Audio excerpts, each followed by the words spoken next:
자, 조용. 선생님 아직 채점 다 못했어. 인원이 많아가지고. 야, 어느 정도로 쉽게 내야지 니네가. 아니 이거 솔직히 그 수소 원자만 나올 줄 몰랐어. 기름방울만 외웠는데. 그래? 내려온 거 나왔어. 다 이해하는 거야. 이 무한에서 H가 이거랑 틀린 게 라이너 말고 사실은 내가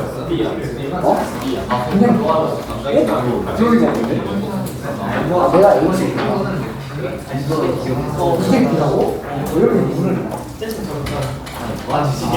종이가 이상하다. 이건 해석이야. 아 그런데 어떤 노트들이 아니야 근데 내 건 아니야. 하진 않는데 정신은 상태가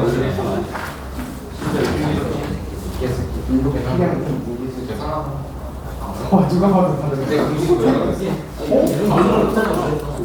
두 개가 나오고 저기 안 해서 뭐야, 이거 생명시험지가 이쪽에 끼어 들어왔네? 범인이 누구지? 내 건가? 태인아, 이거 생명쌤, 저기, 생명 반장이 전달해줘야 되는 그러니까 태인이 어디 있니? 김용 반장이 어. 안 해요. 요거 몇 교시지? 3교시? 아, 그럼 내가 주면 되겠다.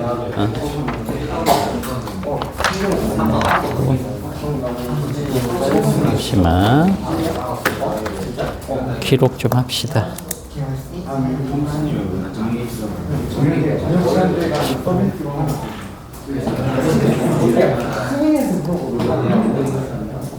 아니 아까 나 그냥 시간 보려고 들어봤는데 자연과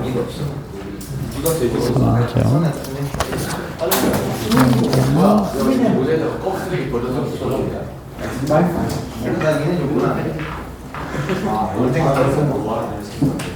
이거 어디 갔냐? 금방 성공해서 정치보는 막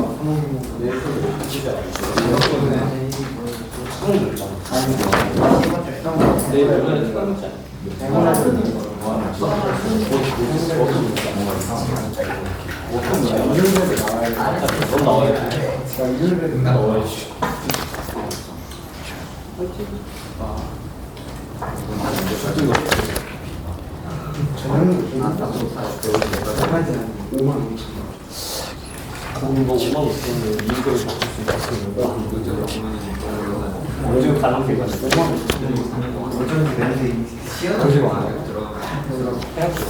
오늘 엄청나고 오프트면 차라리 그 시간으로 쓸쓸하게 황금이나 받는 생각해요. 황금 어떻게 만나? 5만 5천 원 환불 안 해. 탈락하면 환불해줘야 되는데 탈락하면 환불해줘야 어느 되는데 정도 해줘서. 그래? 해줘? 네, 설명해서 말해주는 학교에서 실패해도 어느 정도 따라할 수 있는 거예요. 오늘 실패한 사람을 현우? 차현우? 정훈이? 한빈? 원빈?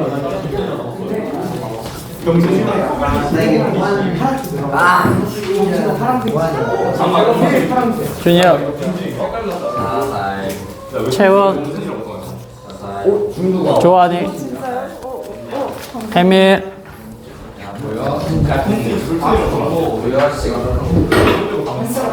현석? 쌤, 저 하나 썼는데요. 응? 저 하나 썼는데요. 어디? 줘봐. 어떤 거? 아, 요거 밑에 거? 근데 요 비전화 값을 써서 맞다고 한 거야. 아 그렇게 쓰면 맞는 거야? 비전화 값 측정한 거잖아. 음극선 실험인데 음극선 실험 제목을 몰라도 그 비전화 값을 썼기 때문에 선생님이 난 그림 톰슨이 한 거. 지연이. 나 싫은 거 그림 그려놓은 근데 잘못 쓴 사람이라는 사람들은 틀렸다고 했고. 자, 유진. 예. 서로 그 돌턴이라고 해서 틀렸다고 한 거야. 그거는. 동아. 주한. 아니 이거 잘못 누구야? 혜인이. 나 살균 때보다 나아고 내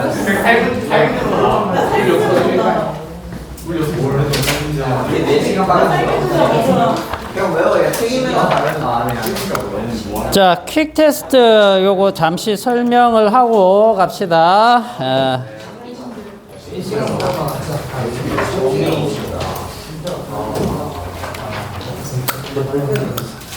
여기 나한테 그게 되니까 진짜 만년. 자, 지금 거기 1번 쪽에 보시면 이게 이제 그 스펙트럼의 그 파장식을 나타내는 거거든요. 알겠어요? 자, 여기 보시면 람다 분의 1 이것이 리드베리 상수에다가 자 m 제곱분의 1 마이너스 n 제곱분의 1 자, 요 식을 이용을 해서 푸세요라고 돼 있죠. 그죠? 근데 여기서 이제 중요한 개념이 뭐냐면 자, 원자의 그 전자 궤도가 즉 에너지 준이라고 하는 건데 요것이 띄엄띄엄 존재를 한다고 그랬죠. 그래서 여기 n이 1인 주양자 수가 1인 지점의 에너지, 그 다음에 2인 지점의 에너지, 3인 지점의 에너지, 4인 지점의 에너지 이런 식으로 점점점 올라가는데 이렇게 올라가다가 무한대가 나타나겠죠. 그죠? 무한대. 여기가 무한대라고 쳐봅시다. 여기가 무한대. 그러면 지금 1번이 무슨 얘기를 하고 있냐면 자외선에서라고 했어요. 자외선. 자외선 영역은 어디로 떨어져야 되는 거예요? 만약에 방출한다라고 치면 여기 N1 지점으로 떨어져야 되는 거예요. 그죠? 그러면 자외선이 나타나는 경우에는 이렇게 떨어지든 여기서 이렇게 떨어지든 무한대에서 이렇게 떨어지는 게 자외선 영역을 나타내는 겁니다. 흡수할 땐 반대로 이렇게 올라가겠죠. 그죠? 그러면 N1로 오는 거구나. 그지? 그랬을 때 에너지가 가장 큰 건 뭡니까? 에너지가 가장 큰 건.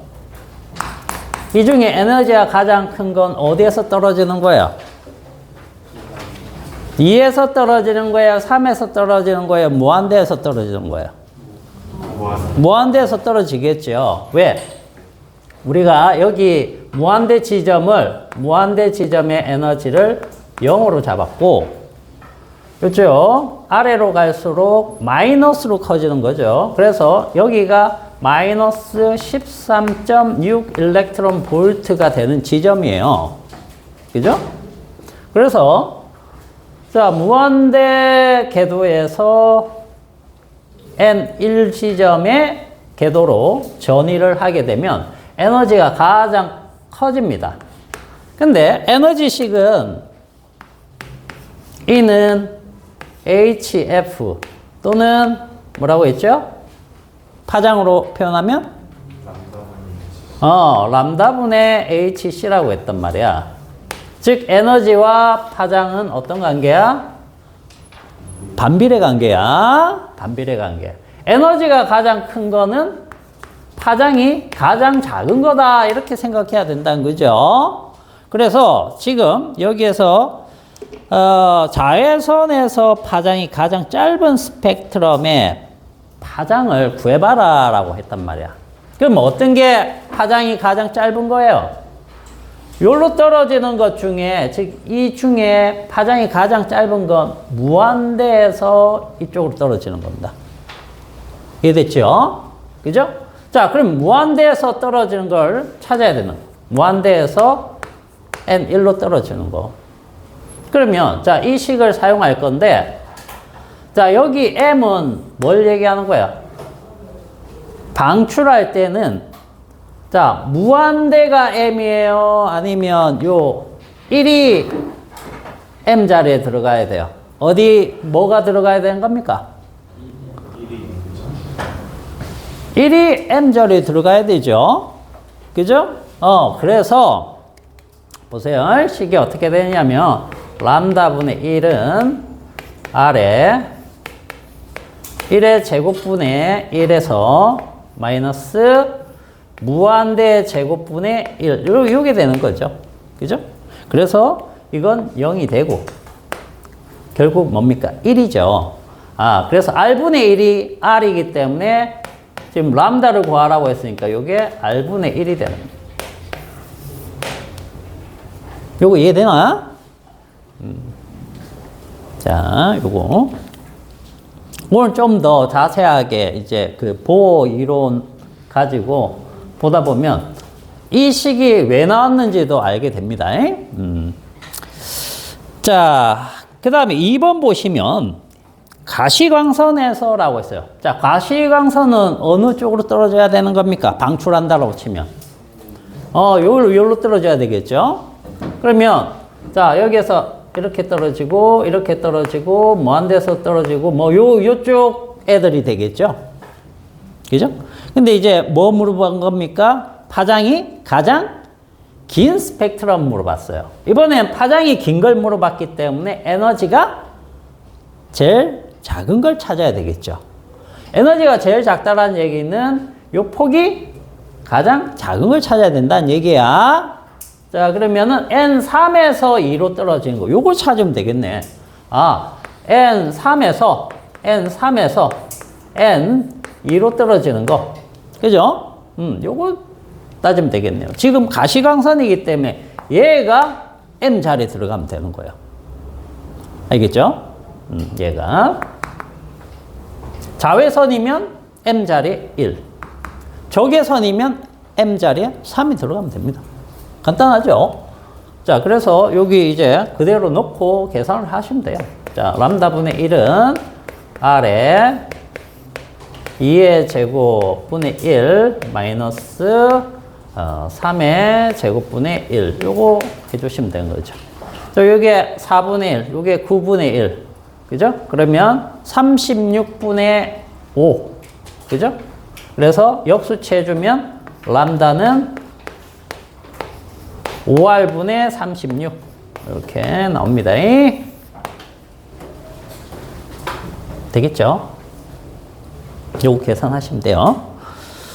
자, 그 다음에 이제 3번은, 러더퍼드 원자 모형 문제점이 뭐냐? 뭐라고 했어요? 전자 궤도가 불안정하다는 얘기예요. 그죠? 그 얘기는 원자가 안정하지 못하다. 원자가 붕괴되는 모델이다. 그런 뜻입니다. 그래서 원자 안정성에 문제가 있다라는 걸 얘기하든지 전자 궤도가 안정적이지 못하다라는 걸 얘기하면 되고, 한 가지. 또 한 가지는 그때 당시에 가시광선의 스펙트럼이 어떻게 나왔었습니까? 빨간색, 초록색, 파란색, 보라색 이런 식으로 나왔단 말이야. 그지? 이게 뭐야? 선 스펙트럼이야. 근데 이 선 스펙트럼을 그 모델로는 설명이 안 돼요. 왜? 원자핵이 있고 전자가 여기에서 원운동을 하게 되면 이 원운동은 가속운동이기 때문에 전자기파를 낸다고 했죠. 그죠? 근데 전자기파가 연속적으로 나오는 모델이기 때문에 이 연속 스펙트럼을 가지고 이거를 설명 못 한다는 얘기예요. 그죠? 실제는 이건데 그 모델에 따르면 연속 스펙트럼이 나온다는 뜻입니다. 그래서 선 스펙트럼 설명을 못한다라는 말이 들어가 있으면 다 맞는 걸로 했습니다. 알겠죠? 자, 그 다음에 네 번째는 우리가 전자에 대해서 저번 시간에 쭉 공부를 했었는데 전자에서 중요한 물리량이 무엇이었습니까? 자, 전자는 전하량이 얼마고, 그죠? 그 다음 질량이 얼마인지가 중요하죠, 얘네들. 근데 이 두 개를 알기 위해서 뭘 앞에서 실험을 했느냐 하면 전자의 비전하. 자, 이 값을 누가 측정했습니까? 톰슨이 음극선 실험을 해가지고 측정했다라고 했죠. 그죠? 톰슨이 한 겁니다. 그전에도 음극선 실험을 많이 했다라고 했어요, 여러 과학자들이. 그러나 전자 발견을 톰슨한테 준 이유는 비전하 값을 측정을 했기 때문이고, 그 다음에 이 전자의 기본 전하량 요거 이 값을 누가 측정했다? 밀리컨이 기름방울 실험을 통해서 측정을 한 거죠. 그래서 이 두 값을 측정하고 나니까 자연적으로 이 질량 M이 알게 되더라. 이런 얘기였죠. 그걸 이제 물어본 겁니다, 선생님이. 두 가지는 좀 기억하라고. 됐나요? 그래서 톰슨의 음극선 실험에 의해서 비전하량을 구했고, 밀리컨의 기름방울 실험을 통해서 기본 전하량을 측정했다. 뭐 이런 식으로 써주시면 됩니다. 그래서 두 가지 중에 톰슨의 음극선 실험을 이렇게 쓰진 못하더라도 비전하를 쓴 사람들은 밀리컨 실험에 대해서 쓴 경우에 맞는 걸로 했습니다. 왜냐하면 톰슨의 음극선 실험이라는 그 제목이 기억 안 날 가능성이 높아서 선생님이 그거 정도는 봐드렸어요. 근데 이름을 아예 잘못 쓰거나 그러면 돌턴이 나오고 이러면 안 되죠. 바로 그어버렸습니다. 차라리 모르는 게 나아, 잘못 아는 것보다. 알겠죠? 자, 그렇게 보시고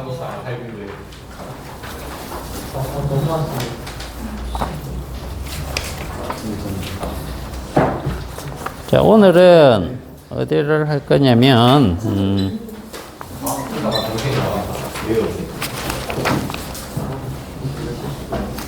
자, 834페이지를 봅시다.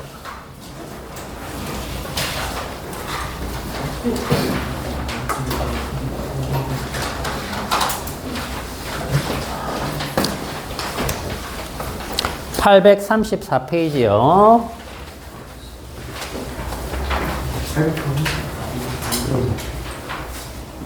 자, 그리고 오늘 하는 거 끝나면 저기 전자기 쪽으로 이제 넘어갑시다, 일단. 알겠죠? 그래서 학원을 그대로 들고 오세요. 두 번째 거. 그 제일 앞쪽으로 이제 돌아간다는 뜻이니까.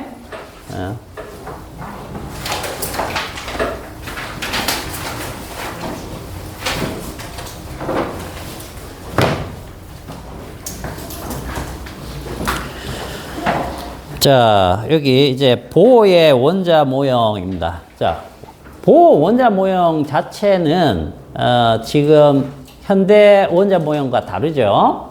그죠? 그래서 우리가 중요도가 떨어진다라고 생각할 수 있는데, 실제로 우리가 공부할 때는 현대 전자 모형, 전자 모형으로 공부를 합니까?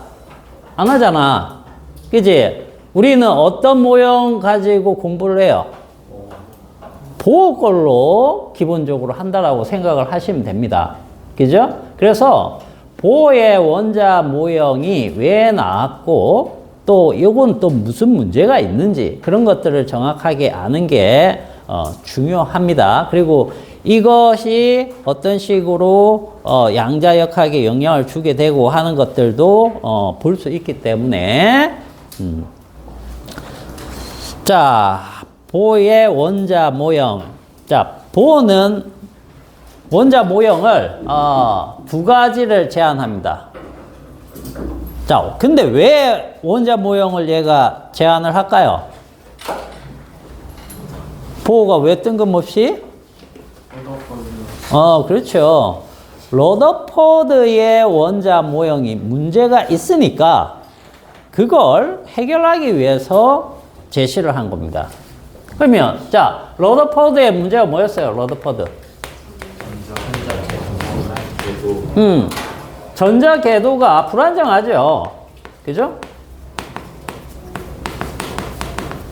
자, 그리고 하나는 선 스펙트럼 문제가 생기죠. 그죠? 그래서 이걸 설명하기 위해서 양자 조건을 들고 나오고요. 요걸 설명하기 위해서 진동수 조건을 들고 나옵니다. 이 두 가지를 공부하는 게 오늘의 목표야. 그래서 보호는 양자 조건이라는 걸 들고 나오는데, 자, 양자 조건이란 건 뭐냐면 이런 얘기입니다. 자, 양자 조건부터 한번 보죠.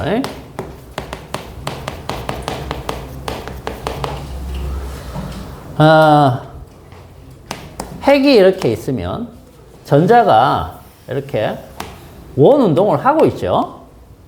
그 개념이었잖아. 원 운동을 한다. 그런데 어떤 경우에는 얘가 전자기파를 발생하지 않는다라는 개념을 도입하는데, 그게 뭐냐면 얘가 여기에서 그냥 운동하는 게 아니고 파동 형태로 운동하면서 정상파를 만들면 그걸 정상 상태라고 보호는 얘기를 해요. 정상파를 이루게 되면은 에너지를 내지 않는다. 이렇게 얘기했는데, 이게 도대체 무슨 얘기냐면, 요걸 한 바퀴 뿅 돌면, 자, 여기가 거리가 R이다 라고 하면 이걸 어떻게 얘기할 수 있습니까? 2파이 R이라고 우리가 얘기할 수 있죠. 그죠? 2파이 R이라고 얘기할 수 있는데, 그 거리만큼을 얘가, 자, 2파이 R을 쫙 펼쳐보면 뭐 이렇게 되겠죠? 그죠? 줄을 끊어갖고 이렇게 딱 펴보면 이렇게 될 거 아니야. 이걸 정상파 형태로 운동을 한다라는 얘기는 이런 형태로 운동을 한다는 뜻이야. 이런 형태로. 근데 전자가 입자잖아. 입자인데 갑자기 왜 파동이야? 왜 파동으로 얘기할 수 있죠? 드브로이의 물질파 이론. 그게 뭐였습니까? 자, 드브로이의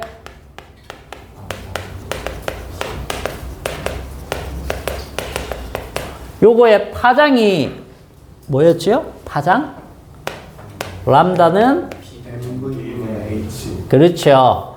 mv분의 h 요렇게 얘기를 했던 건데, mv가 이제 운동량이고 요게 플랑크 상수죠. 그죠? 그래서 p분의 h 이렇게도 표현합니다. 그러면 자, 얘가 물질파가 될 수도 있다라는 얘기니까 파동으로 이렇게 해서 이렇게 딱 정확하게 맞아 떨어지면 얘는 정상 상태가 돼가지고 전자기파를 내지 않는다. 이렇게 설명을 해버린 거야. 왠지 몰라. 정상파가 딱 되면은 전자기파를 안 내는 상태라고 얘가 가정을 한 거야. 실제로. 그래서 이렇게 되면 이 2파이 R이라는 값이 그러면 무엇과 같아지는 거냐 하면 람다와 같아지는 거죠. 그죠? 람다와 같아지는데 이 람다가 자, R이 얼마냐에 따라서 정해질 수 있다는 뜻이에요. 알겠어요? 아무데나 막 이 정상파가 되는 게 아닙니다. 무슨 얘기냐면, 자, 이 그림을 이 원에다가 표현을 한번 해볼게요. 표현을 해보면, 자, 여기서 여기까지 R이잖아. 그지? 그럴 때, 요게 되려면, 자,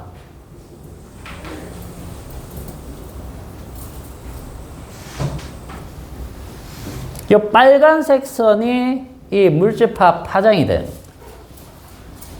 흰색 선이 원래 원궤도의 둘레가 되는 겁니다. 요거 이해가나? 요게 요거라는 거? 이해가 가? 한 번 바깥쪽으로 나가고, 한 번은 안쪽으로 들어오고, 한 번 바깥쪽으로 나가고, 한 번 안쪽으로 들어오고. 한 번 더 해볼게요. 자, 여기, 이제 반지름이 커지면 원 둘레가 더 길어지겠죠? 그죠? 더 길어졌을 때, 자, 요거 파장이 예를 들어서, 이렇게 정확하게 딱 맞아 떨어진다라고 하면, 이거는 어떻게 그려지겠니? 이제 원이 조금 더 이렇게 커지겠죠? 여기 R 첫 번째라고 하면 두 번째라고 한번 해볼게. 이렇게 되면, 자, 여러분들이 그릴 때는 이렇게 네 군데를 포인트를 잡아가지고, 자, 여기서 한번 나갔다가 한번 들어가죠. 다시 한번 나가고 한번 들어가고 이런 식으로 되면 되겠죠. 그죠? 자, 요게 대충 그리면 이렇게 되는 거죠. 그죠? 여기가 딱 들어맞아야 되는데 여기가 어긋나거나 그러면은 정상파가 이루어지지 않기 때문에 그런 반지름 궤도에서는 존재하지 못한다라는 얘기예요. 왜? 전자기파를 내가지고 떨어지기 때문에 그런 데서는 전자가 존재할 수 없다. 그런 뜻이 되는 거죠. 그래서 이런 식으로 된다는 얘기예요. 이런 식으로. 자, 그러면은 이게 만약에 n번째 반지름이다 라고 하면 그거에 맞춰서 n번째 파장이 발생한다. 그런 얘기가 되겠죠. 자, 이거 대신에 뭘 쓸 수 있습니까? 얘를 쓸 수가 있겠죠. 그죠? 그러면 요 식으로 살짝 바꿔주면, 자, 2 파이 r n에, 자, 요거는 m v에 nh 이렇게 될 겁니다. 그죠? 그래서 nh는 2파이 r n번째 r입니다. mv equal nh 이렇게 된 거죠. 얘가 상수잖아. 무슨 상수야? 플랑크 상수죠. 플랑크 상수의 n배에 해당되는 이런 값들로 해서 딱 정해진다. 그런 뜻이 되겠어요. 그게 양자 조건이다. 자, 양자가 무슨 말이라고 했니? 양자.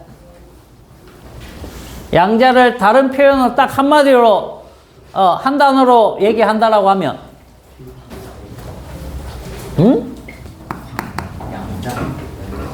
양자를 한마디로 딱 얘기한다라고 하면 뭐라고 해야 돼요?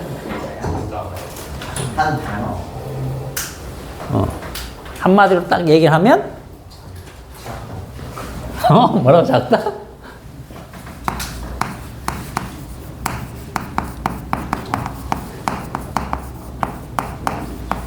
자, 불연속의 원리 얘기하는 불연속. 불연속이 돼야지만 셀 수가 있어요. 양자라는 것은 셀 수 있는 것을 얘기하는 겁니다. 알겠죠? 뭐 영어 같은 데서 much, many 뭐 이런 거 가지고 셀 수 있는 양과 셀 수 없는 양 막 이런 거 막 수식어 공부하잖아. 그런 느낌으로 생각을 하시면 되겠어요. 셀 수 있는 거, 셀 수 있어야 돼요. 자, 그래서 요걸 얘기를 했고요. 요걸 얘기했고, 그 다음에 여기에서 이때 얘가 안정적으로 돌 수 있는 이 궤도의 에너지를 뭐라고 부르느냐 하면 에너지 준이라고 얘기를 하는 거예요. 이 전자가 가진 에너지 있죠. 이 궤도에서 안정적으로 가지는 에너지. 이걸 그 원자의 이 에너지 준이 이렇게 설명을 해버린 겁니다. 아시겠어요? 자, 거기에 이제 여기 834페이지에 나와 있는 내용이니까 한번 읽어 보시고요. 자, 거기 한 장 넘어가 볼까요? 835페이지 한번 가보세요.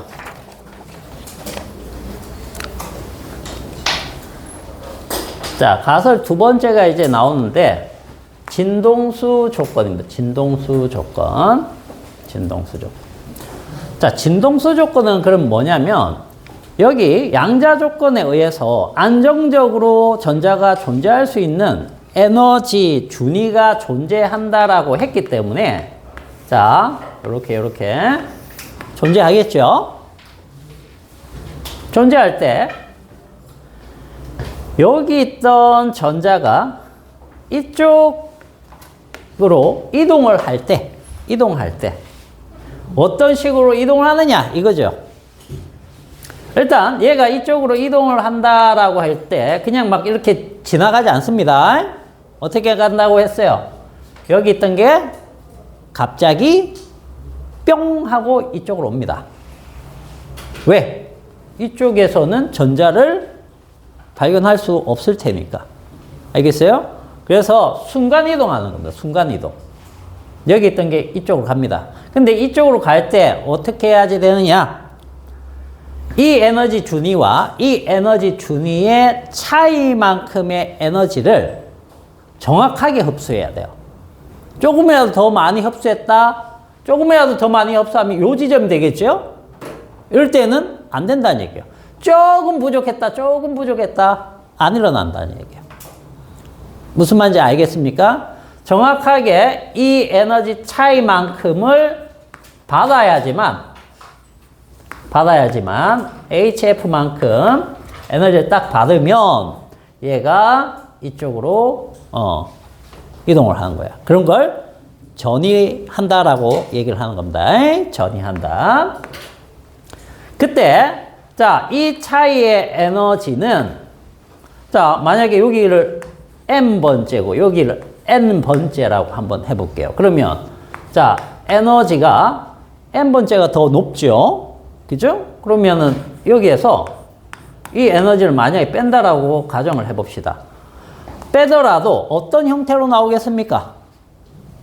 HF 형태로 나오겠죠. 무조건. 그죠? 자, 이거는 정해져 있는 상수고 이 진동수 값이 이제 달라지겠죠. 맞습니까?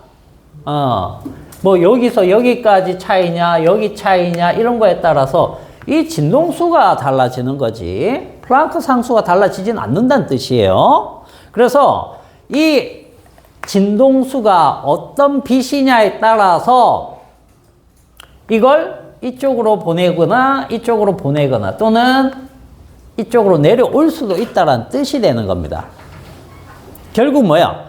진동수에 의해서 이게 결정이 된다라는 뜻이 되는 거죠.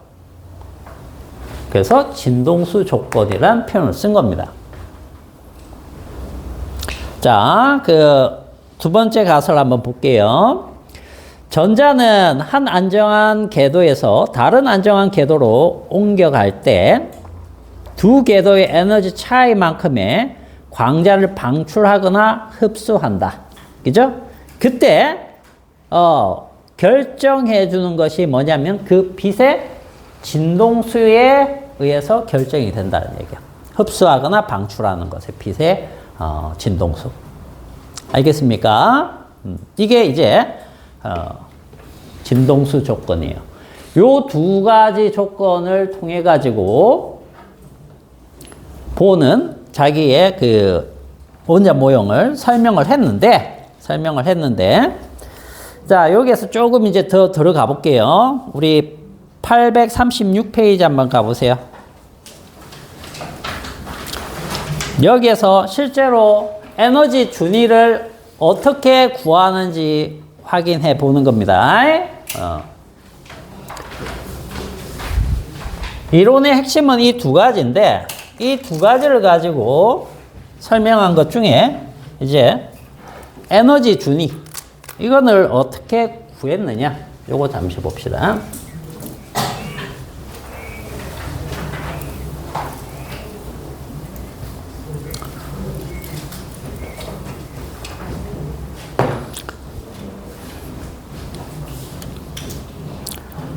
자, 먼저 에너지 준위를 구하기 위해서 첫 번째 전자의 궤도 반지름 요걸 이제 구해 봅니다.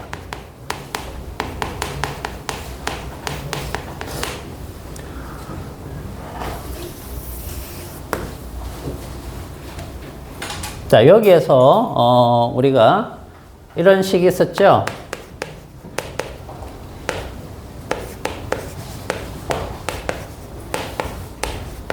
자, 이런 식이라든지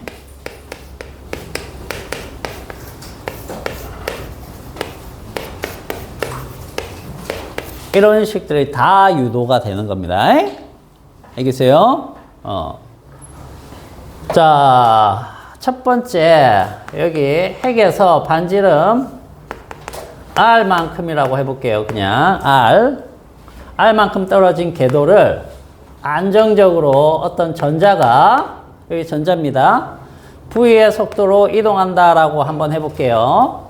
그러면 얘의 질량은 M, 전하량은 -E가 될 거고 그 다음에 원자핵은 이게 수소 원자핵이기 때문에 +E가 되겠죠. 그냥.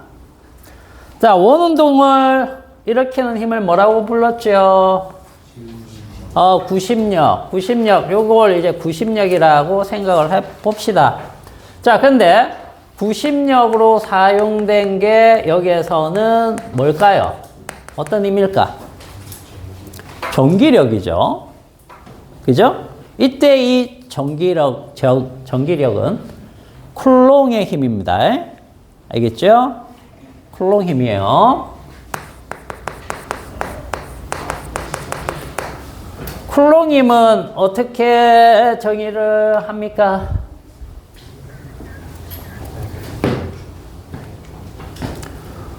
자, 요 쿨롱 힘입니다. 예. 얘는 우리가 두 전하에 떨어진 거리의 제곱에 반비례하고 그 다음에 전하량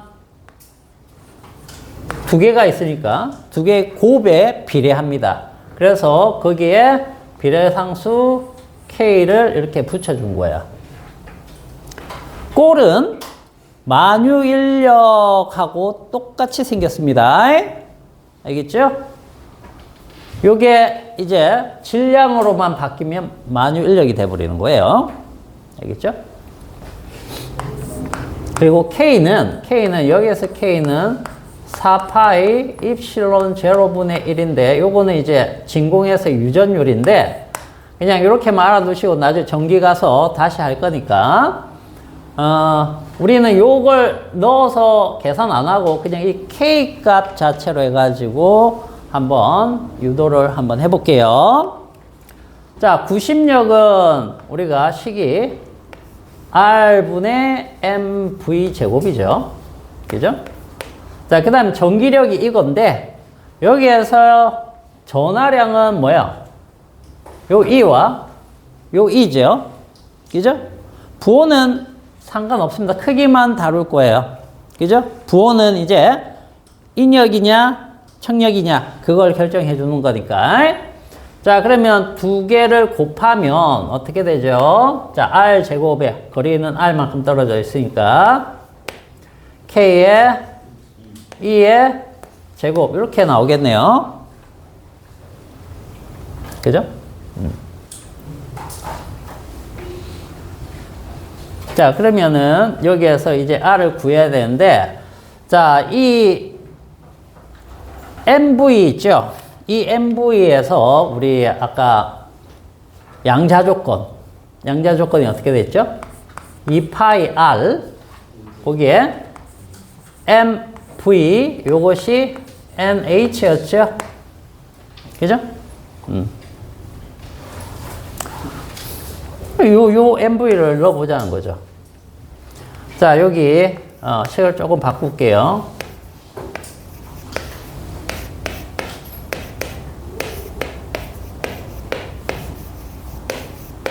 뭐 이렇게 되겠죠? 그냥 이 mv를 넣기 위해서 제곱시킨 겁니다. 그러면 요 나눠주면 되니까. 자, 여기 mv는 2파이 r의 nh입니다. 이 넘버링은 입을 뗐어요. 그냥 지금 다 계산하고 하면 되니까. 자, 그러면 m r에 자, 요거 그대로 넣어주면 되죠. 2파이 r에 nh r 제곱에 ke 제곱 요 제곱 붙어야 되죠. 잠시만. 제곱으로 들어가야 되니까 4파이 제곱 r 제곱에 n 제곱 h 제곱이에요. 그죠? 자, 약분을 하면 요거 날라가죠. 그죠? 이제는 없네. 자, 그러면 r을 이항시켜 가지고 자, r은 자, 얘네가 밑으로 내려가면 되니까 4파이 제곱 봅시다. m k 2의 제곱 분의 n 제곱 h 제곱 이렇게 됐겠죠? 그죠? 거기 나와 있죠. 자, 근데 이 n을 살짝 뽑아보면 이제 결론적으로 식이 어떻게 되냐면 n이라고 치면 n번째 반지름은 안정적인 반지름이 되겠죠?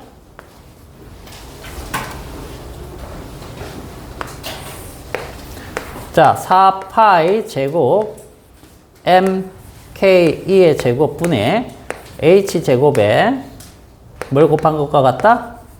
n제곱. 이게 양자수입니다. 자, 이렇게 보면 여기에 모아놓은 요 값들은 전부 다 뭡니까? 상수값이죠? 맞나요? 다 상수값이에요.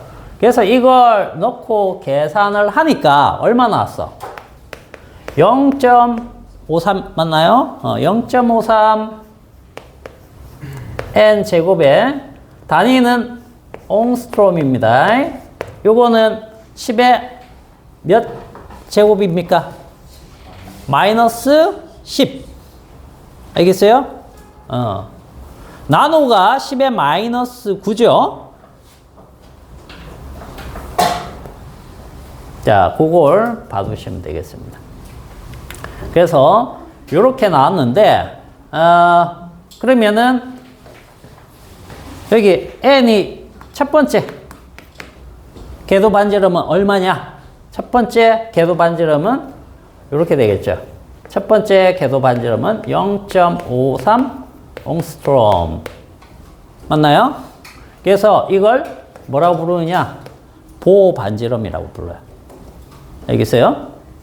그렇게 해서 안정한 궤도들을 찾았다는 거죠. 안정한 궤도들 쭉 찾고 그 다음 뒤로 넘어가면 요거 가지고 이제 뭘 또 찾아보느냐 하면 에너지 준위를 찾아본다는 거예요. 에너지 준위의 크기. 자, 이 궤도에서 얘가 이렇게 돌 때 이 궤도의 에너지 준위는 n번째 에너지 준위는 이런 거란 얘기예요. 역학적 에너지이기 때문에 운동 에너지하고 무슨 에너지? 위치 에너지, 포텐셜 에너지가 되겠죠. 그죠? 위치 에너지가 될 겁니다. 자, 이 운동 에너지, 뭐, 이건 당연히 운동 에너지고, 얘는 무슨 포텐셜 에너지일까요? 전기력에 의한 포텐셜 에너지입니다. 우리가 포텐셜 에너지는 종류가 많다고 그랬죠. 그죠? 예를 들어서 우리가 배웠던 것 중에 중력 포텐셜, 탄성력 포텐셜, 그죠? 만유인력 포텐셜 이런 거 배웠잖아. 전기력에 의한 포텐셜 에너지. 이게 되는 거예요. 그래서 이걸 이제 넣어 주겠다라는 얘기입니다. 그러면 자, 요 운동 에너지는 뭐가 될까? 운동 에너지는 이제 2분의 1 mv 제곱이 이게 무엇과 같으냐라는 거죠. 뭐가 같죠?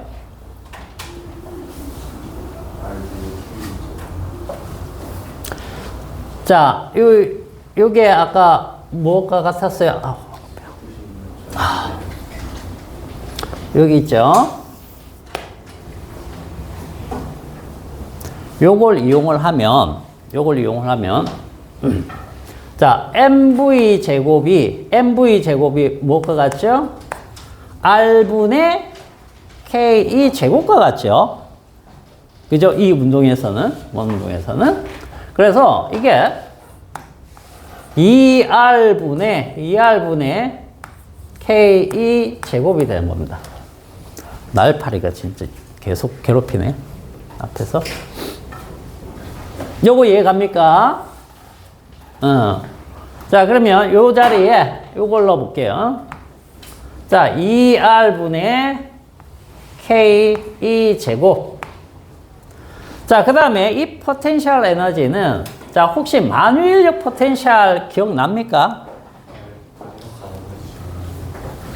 만유인력이 R제곱에 G에 M1, M2 뭐 이렇게 됐었는데, 요거에 대한 포텐셜 에너지는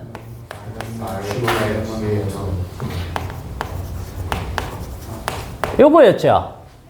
이 힘을 갖다가 적분한 건데, 적분. 요것만 해줄게요. 요거는. 자, R 제곱분의 1, 요걸 적분하는 겁니다. 알겠어요? 이거 적분하면, 할 줄 아는 사람들은 금방 할 거야. 그죠? R의 마이너스 2승이죠? 그죠? 요거 적분하라는 거죠? 그러면 이 적분은 플러스 1을 해주고 그 값을 여기 내려주죠? 그죠? 그러면 마이너스 1이 내려오고, 그죠? 그 다음에 얘는 마이너스 1승이 되는 거죠. 요런 식으로 나오는데 이게 뭐가 되냐면 마이너스 r분의 1이죠. 이렇게 되는 겁니다. 그러면 결국은 여기에서 다른 것들은 상수이기 때문에 상수들은 빼놓고 얘만 적분을 한 게 이렇게 된 거예요. 그래서 상수 그대로 다시 해준 겁니다. 여러분들 수학이 이제 되면은 저런 것들은 그냥 간단하게 할 수 있는 거니까 뭐 그렇게 됐더라 정도 아시면 되겠어요. 그래서 얘도 형태가 아까 뭐라고 했습니까? 얘랑 똑같죠? 그러면 적분하게 되면은 어떻게 되겠어요? 똑같이 나오겠죠? 자, 여기가 얘가 어떻게 나온다? 마이너스 값으로 나오고 r분의 k 상수 그대로 있고 요것도 전화량 제곱도 그대로 오겠죠? 맞나요? 요런 형태가 되더라. 그래서 이걸 계산을 하면 자, 2 이렇게 통분해주면 얼마가 되는 겁니까? 마이너스 r분의 2r분의 그죠? k 2의 제곱 이렇게 나오겠죠? 맞아? 이렇게 나왔죠, 이렇게. 자, 그러면 여기 하나 옮겨서 적어볼까? 이쪽에다 적을게요. 이쪽에다.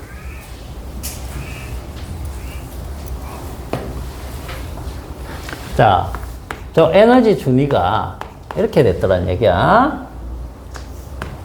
2R분의 KE 제곱. 그죠? 근데 이 마이너스 빠졌죠? 마이너스. 여기 마이너스 있습니다. 요 R에다가 뭘 넣어봐? 얘를 넣어. 자, 쟤를 넣으면, 자, 쟤 넣어볼게요. 자, 마이너스 KE 제곱 두고, 이걸 넣으면 역수로 곱해주면 되죠? 그죠? 자, H 제곱 N 제곱분의 4파이 제곱 M KE의 제곱. 맞죠? 이렇게 되죠? 자, 정리해 볼게요. 정리하면 요거 약분하니까 자, 마이너스 나오고 2파이 제곱에 M 나오고 K가 제곱이 되죠. E는 4제곱이 되죠. 자, 그 다음 밑에는 H 제곱, 그 다음에 곱하기 N 제곱분의 1 이렇게 나오겠죠. 그죠? 요 그대로 집어넣은 거야. 그러면 요 부분이 전부 다 상수값들인데 요걸 다 계산하니까 이게 얼마 나왔어? 마이너스 13.6이 나왔다는 얘기야. 단위는 일렉트론 볼트로. 그래서 우리가 이 궤도의 안정한 궤도의 에너지 준위 값을 우리가 계산할 때 이 값을 쓴 거예요. 이 n은 마이너스 n 제곱분의 13.6 일렉트론 볼트. 물리학에서는 이렇게 쓰는 겁니다. 알겠습니까? 그러니까 원자 모형은 실제로 정확한 건 아니지만 우리가 공부를 함에 있어서 굉장히 여러 가지로 중요한 것들을 많이 알려주는 모델이기 때문에 수소 원자 모형 이거 모르고는 얘기가 안 되는 겁니다. 수박 겉핥기식이 되는 거예요. 알겠어요? 그래서 자, 전자 궤도의 그 에너지 준위는 이렇게 구한다라는 걸 안 거죠? 양자화 되어 있네요. 그죠? 무엇에 의해서 결정하는 겁니까? 양자수. 네? 그래서 첫 번째 궤도에서는 마이너스 13.6이고 두 번째 궤도에서는 4를 나누니까 마이너스 3.4? 뭐 그 정도 나오겠죠? 그 다음 세 번째 궤도에서는 마이너스 대략 한 1.5 정도 되나? 1.5 가까이 나올 것 같은데, 그런 식으로 이제 점점점 줄어드는 거죠. 그래서 무한대로 가면 어떻게 돼요? 0이 되겠죠. 그죠? 그런 형태로 되더라. 그래서 수소의 원자 스펙트럼을 거기 한번 보시면,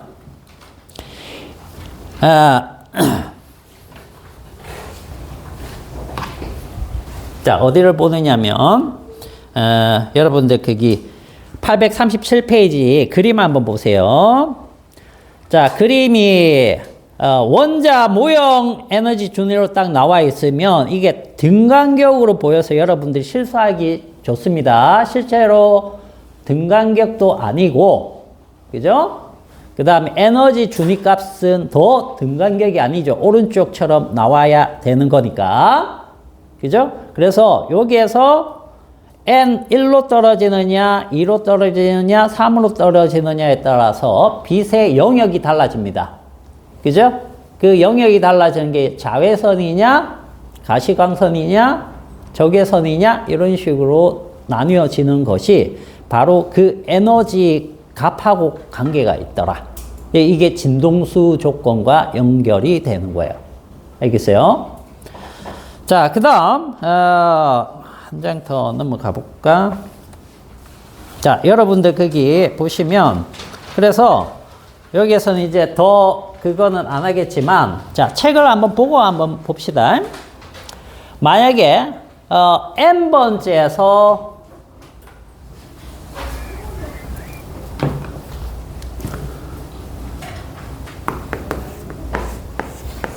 자, 뭐 이렇게 돼 있을 때 여기가 n번째, 여기가 n이다 라고 했을 때 여기서 이쪽으로 전자가 이동을 한다라고 하면 그만큼의 에너지를 방출하겠지요? 이 방출하는 에너지는 HF라고 우리가 얘기할 텐데 이 HF를 거기서 계산해 놓은 게 있을 겁니다. 자, 838페이지 있죠? 책 한번 보세요.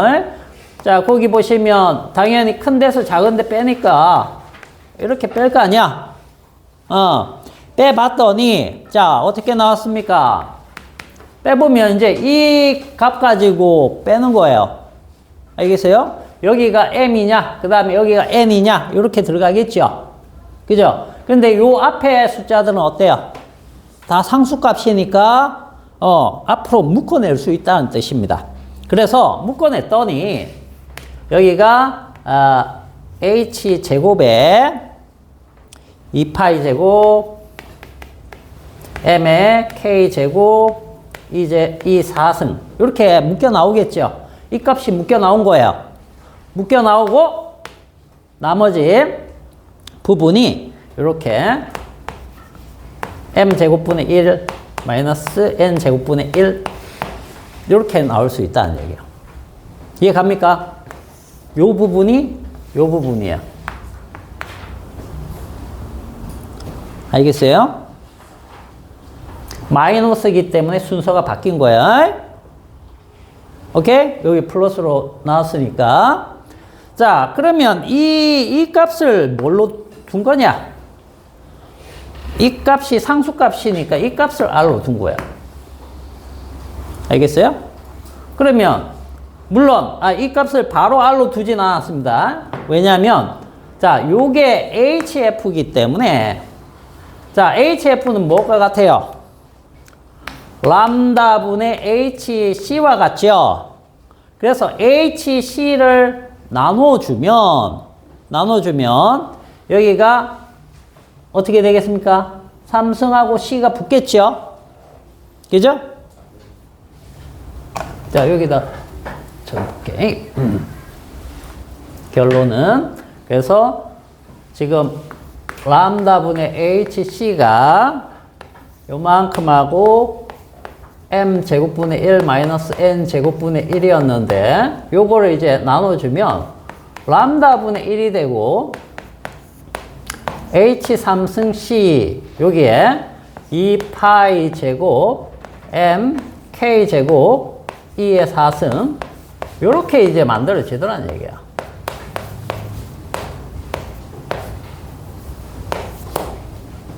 그죠? 요걸 이제 R로 잡은 거예요. 리드베리 상수로. 그죠? 그래서, 자, 앞에서 우리가 봤던 이 식이 나오는 겁니다.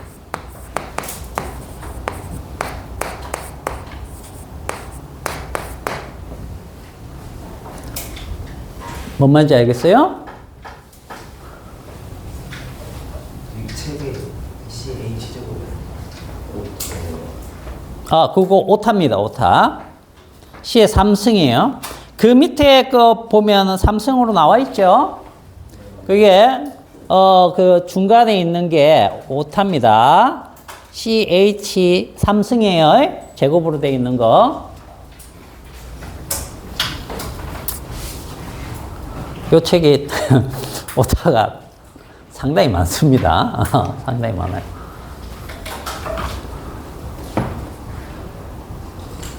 자, 그러면 보세요.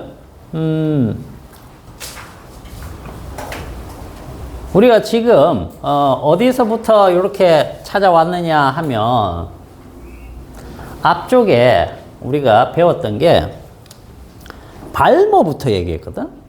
1885년인가? 발모가 뭘 가지고 가시광선의 그 파장 4개 있죠? 그죠? 4개 숫자 가지고 그거 계산해서 식을 만들었다고 했죠. 처음 그 만든 식이 그 우리 책에 나와 있습니다. 그 가시광선 영역에 동그라미 1번 나와 있죠. 찾았습니까? 여기 어떤 숫자에다가 요걸 이제 B라고 보통 둡니다. B라고 보통 두는데 여기 n 제곱 마이너스 2의 제곱분의 n 제곱 해가지고 이게 발모식이거든 원래. 발모. 그 다음에 옹스트램이라고 해야 되겠지. 이름이니까.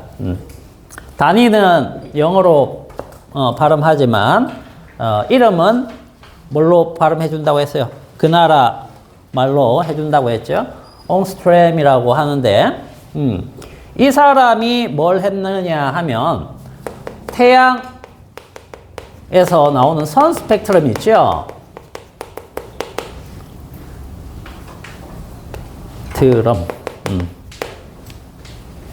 이걸 책으로 납니다. 지도를 만들었어요, 아예. 알겠어요? 원래 연속 스펙트럼으로 알고 있었는데 분광학이 발전하면서 굉장히 미세한 선들을 찾아내기 시작합니다. 그 선들을 얘가 아예 책으로 내버려요. 그리고 리드베리 식이 이거였잖아. 우리가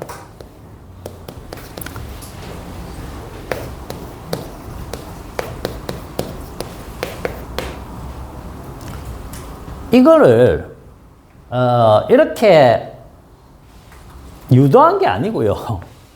경험적으로 찾아낸 사람이에요. 알겠어요? 경험적이란 건 뭐예요? 다 대입해보고 했다는 얘기예요. 유도한 게 아닙니다. 1800년대 이 세 사람이 원자 내부에 대한 결과물들을 이미 다 만들었어요. 무엇에 의해서? 자기의 직관이나 경험에 의해서. 그런데 그 뒤에 이거는 뭐야? 1900년대 얘기야. 1900년대 초에 톰슨이 전자 발견하고, 그죠? 그런 실험들이 쭉 이어져 와가지고 비전화 알고 기본 전화량 알고 이런 걸 알면서 러더퍼드가 원자핵 발견하고 모형 제시했는데 그걸 다시 보호가 설명을 해내죠. 쭉 했는데 그때서야 비로소 이 식들을 유도를 하는 겁니다. 대단한 사람들이에요. 그래서 원자 구조에 대한 이론적인 거의 최초의 이론적인 설명들이 여기 보호 이론에서 등장을 하는 겁니다. 그 전에는 경험적으로 그것들을 찾아내는 상태였고. 알겠어요? 그래서 보호 이론을 여러분들은 좀 열심히 공부해 둘 필요가 있다. 알겠죠? 자, 그렇게 보시고 그 밑에 것은 안 해도 되겠습니다. 자, 그리고 저기 840페이지 가보세요. 840페이지 가보시면 플랑크 헤르츠의 실험이라는 게 나옵니다. 이게 보호에 이 에너지 준이 있죠. 이걸 실험적으로 확인해주는 그런 실험이에요. 그래서 여전히 이것도 에너지가 양자화되어 있다는 걸 알려주는 실험인데, 자, 요 실험은 뭔지 한번 간단하게 볼게요. 여러분들 장치를 먼저 한번 봅시다. 841페이지 한번 가보세요. 841페이지. 요거는 시간이 없으니까 간단하게 할게요. 네?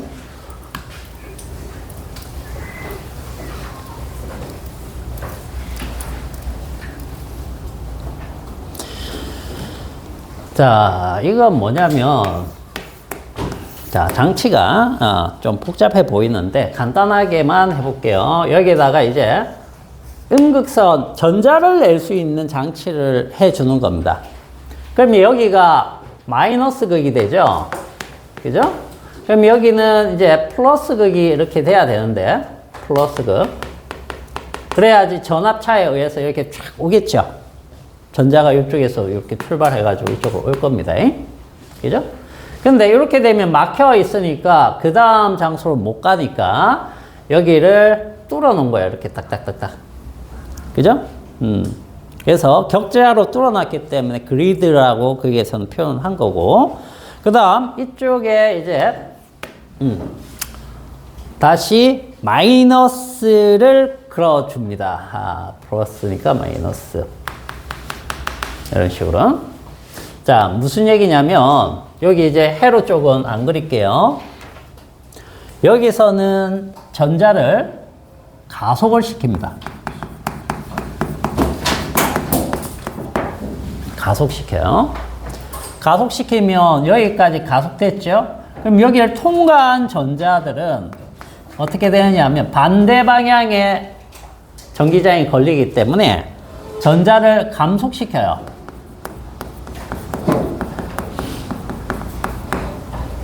감속시키면 기본적으로 여기에 도달 못하는 애들도 있고 도달하는 애들도 있을 겁니다. 그렇겠죠? 자, 그런데 이걸 통해서 전자가 만약에 여기 도달하면 이쪽에 전류가 흐르겠죠. 그 전류 값들을 이제 측정을 해보면 이 전압을 변화를 시켜준 가변 전압기를 달아가지고 전압을 이렇게 다르게 해주는 겁니다. 점점점 증가시키는 거야. 전압을 점점점 증가시켰더니 전류가 점점점 이렇게 올라옵니다. 무슨 뜻이냐면 여기 가속 전압을 증가시키면 여기 반대로 걸려있는 전압을 이기고 여기 도착하는 애들이 점점점 많아진다는 뜻이에요. 점점점 많아지면 전류가 이렇게 당연히 증가하겠죠. 그죠? 증가를 하는데 어느 순간 어떻게 되느냐? 자, 전류가 뚝 떨어집니다.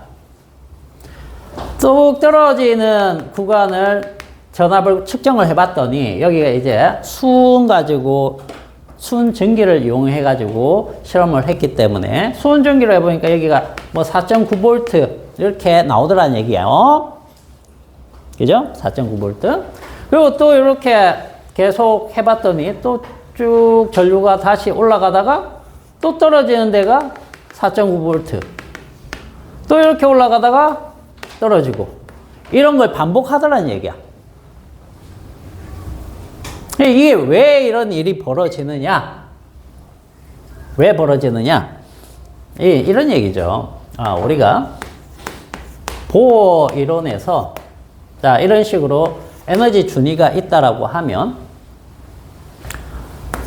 여기 있던 전자가 자, 전압을 올려주면은 얘네가 전자가 막 가는데 여기 수은전기가 있단 말이죠. 수은전기.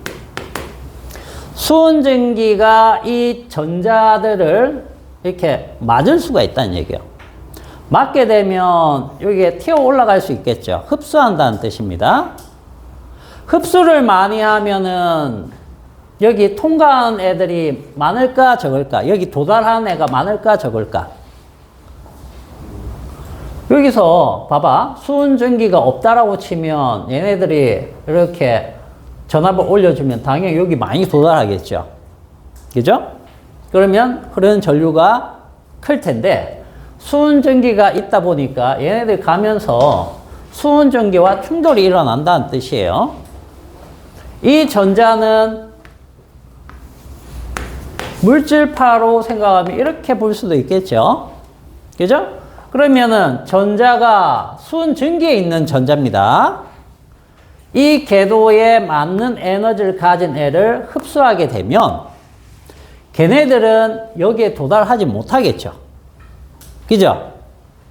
그 에너지만큼, 그 도달하지 못한 전류만큼이, 전자들만큼이 이렇게 에너지 감소가 일어나는 거예요. 무슨 뜻이에요? 수은전기의 에너지 준위가 양자화되어 있다. 그 뜻입니다. 알겠습니까? 그래서 그 에너지 준위에 해당되는 전자들을 얘가 잡아먹는다는 뜻이에요. 잡아먹은 만큼 여기에서 출발한 전자들 일부가 도달하지 못한다. 그게 특정 전압에서 자꾸 잡아먹혀지더라.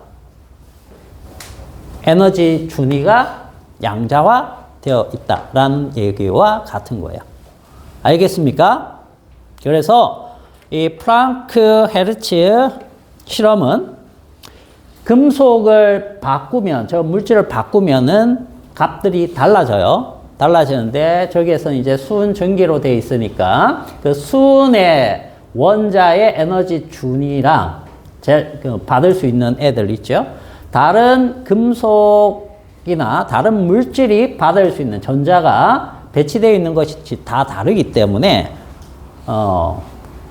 흡수하는 에너지 준위 값들이 다르기 때문에 요 전압 자체가 달라진다. 이렇게 생각하시면 돼요. 그리고 이 전압은 결국 뭡니까? 이게 일값이에요, 일값. 알겠어요? 이렇게 잡을 수 있으니까 요걸 이제 1로 집어넣으면 이렇게 되겠죠. 전자 볼트가 되기 때문에 요게 에너지 값, 흡수하는 에너지 값 이렇게 특정화 시킬 수 있다는 뜻입니다. 자, 이렇게 해서 지금 보호 이론하고 그걸 뒷받침해주는 실험 이렇게 봤어요. 자, 그런데 842페이지 가시면 보호 원자 모형에 문제점이 있습니다. 보호 모형도 문제점이 있다는 거죠. 자, 첫 번째 동그라미 1번 보세요. 궤도 전자가 한 개뿐인 수소인 경우에는 설명이 아주 잘 됐어요. 그러나 전자가 많은 원자인 경우 다전자 원자라고 하죠. 다전자 원자. 수소 빼고 나머지는 애매하더라. 에너지 준위에 대한 설명을 제대로 하기가 힘들더라. 그런 얘기가 되겠고. 자, 그 다음에 두 번째는 이거는 하이젠베르크의 불확정성 원리와 같은 얘기입니다. 뭐냐면 전자의 위치나 운동을 물질파의 입장에서 설명하면 전자는 어느 순간에 물질파의 파면에서 딱 어떤 지점, 하나의 지점 이렇게 찾을 수 있지만 그 운동량은 찾을 수 없거든요. 그래서 지금 요 방식으로 따르면 하이젠베르크의 불확정성 원리의 위배가 됩니다. 알겠습니까? 그래서 보호의 원자 모형은 폐기돼야 마땅하지만 그래도 요걸 가지고 우리가 보통 이해를 하고 공부를 함에 있어서는 충분하다. 그래서 보호의 원자 모형의 문제점 같이 이해해 두시고 이걸 사용하면 되겠습니다. 알겠습니까? 자, 그렇게 보시고 공부를 좀 해 두세요. 자, 그러면 이 정도 하고 그 뒤쪽은 놔두고 다음 시간부터는 앞쪽, 제일 앞쪽 있죠? 전기 파트로 해서 넘어갈게요. 자, 오늘은 여기까지 합시다.